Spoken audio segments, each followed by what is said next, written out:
जी तो अस्सलाम वालेकुम स्टूडेंट्स, कैसे हैं आप लोग। उम्मीद है खैरियत से होंगे। तो आज हमारा जो न्यू टॉपिक है जिसके बारे में हम डिस्कस करने जा रहे हैं वो है साइटोप्लाज्म। तो स्टूडेंट्स याद रखिएगा, सबसे पहले ये जो वर्ड था या ये जो टर्म साइटोप्लाज्म जिसने मुतारिफ़ करवाया उन साइंटिस्ट का नाम है रुडोल्फ वॉन कोलिकर, जो कि 1868 में इन्होंने यानी ये टर्म यूज़ किया। और ये जो साइटोप्लाज्म याद रखिएगा स्टूडेंट्स, एक सेल मेम्ब्रेन है हमारे पास और उसके अंदर ये न्यूक्लियस की न्यूक्लियर मेम्ब्रेन है।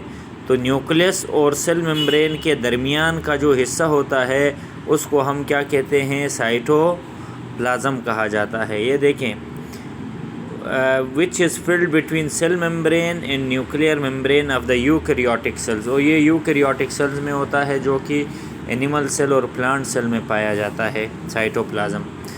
और ये क्या होता है, जितना भी मटेरियल ये इनसाइड द सेल मेम्ब्रेन होता है प्रोकैरियोटिक सेल्स के, और कुछ सेल्स हैं जिसमें साइटोप्लाज्म को हम दो रीजन्स के ज़रिए इनको देखते हैं या डिफ़ाइन करते हैं। तो याद रखिएगा, एक तो इसका जो बाहर का आउटर जो रीजन है वो बिल्कुल साफ़ होता है और नियर द प्लाज्मा मेम्ब्रेन है, और ये विस्कस होता है, थोड़ा गाढ़ा होता है और इसको साइटोजेल कहते हैं। और पहले इसको एक्टोप्लाज्म कहा जाता था।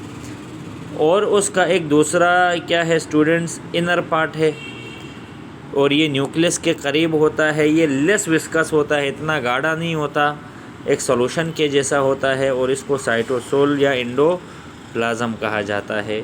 तो ये दो रीजन्स हो गए इनके, एक तो इसका आउटर रीजन है और इनर रीजन, इससे हम पहचानते हैं।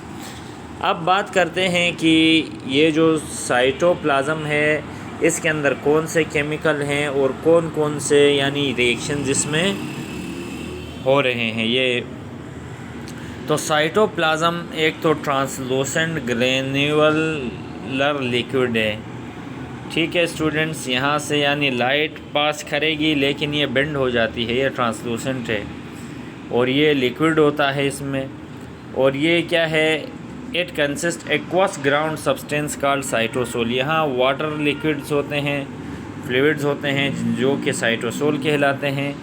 और कहते हैं 90% इसके अंदर केमिकली वाटर पाया जाता है और जितने भी लाइफ के लिए ज़रूरी सॉल्यूशंस के लिए जितने ज़रूरी मॉलिक्यूल्स हैं लाइफ के, वो सारे इसी में पाए जाते हैं। साल्ट्स भी साइटोप्लाज्म का हिस्सा हैं, शुगर्स पाए जाते हैं साइटोप्लाज्म में, amino acid, fatty acid, nucleotides, vitamin, hormones और जितने भी इनऑर्गेनिक आयंस हैं, ये सब इस जो लाइफ के लिए एसेंशियल है इसी साइटोप्लाज्म में पाए जाते हैं। और लार्ज मॉलिक्यूल जैसे प्रोटीन्स या लिपिड्स भी इसमें मौजूद हैं और ये एक सेमी सॉलिड फ्लूइड फॉर्म कर रहे हैं। तो ये तो कुछ जनरल इन्फॉर्मेशन था। अब याद रखिएगा, जब हम इलेक्ट्रॉन माइक्रोस्कोप के ज़रिए साइटोप्लाज्म को देखते हैं तो न सिर्फ इसमें लिक्विड पार्ट होता है बल्कि जो ग्रेन्युलर पार्ट होता है उसमें साइटोप्लाज्म के ऑर्गेनल्स हैं, फिलामेंट्स आते हैं, उसमें माइक्रोफाइब्रिल्स हैं जो कि स्केलेटन फॉर्म करती हैं, सेल को सख्त बनाती हैं, यूनिसेलुलर ऑर्गेनिज़म्स को एक जगह से दूसरे जगह मूवमेंट में मदद देती हैं। और बहुत सारे साइटोप्लाज्मिक ऑर्गेनल्स अटैच होते हैं साइटोस्केलेटन के साथ। और साइटोप्लाज्म यानी क्या करता है, जो inner surface of the cell है उसको साइटोसाइक्लोसिस कहेंगे। और ये जो मूवमेंट रिस्पॉन्सिबल होती है साइटोप्लाज्म में, याद रखिएगा, even distribution of the cytoplasm में बराबर तकसीम के लिए ये ज़रूरी है।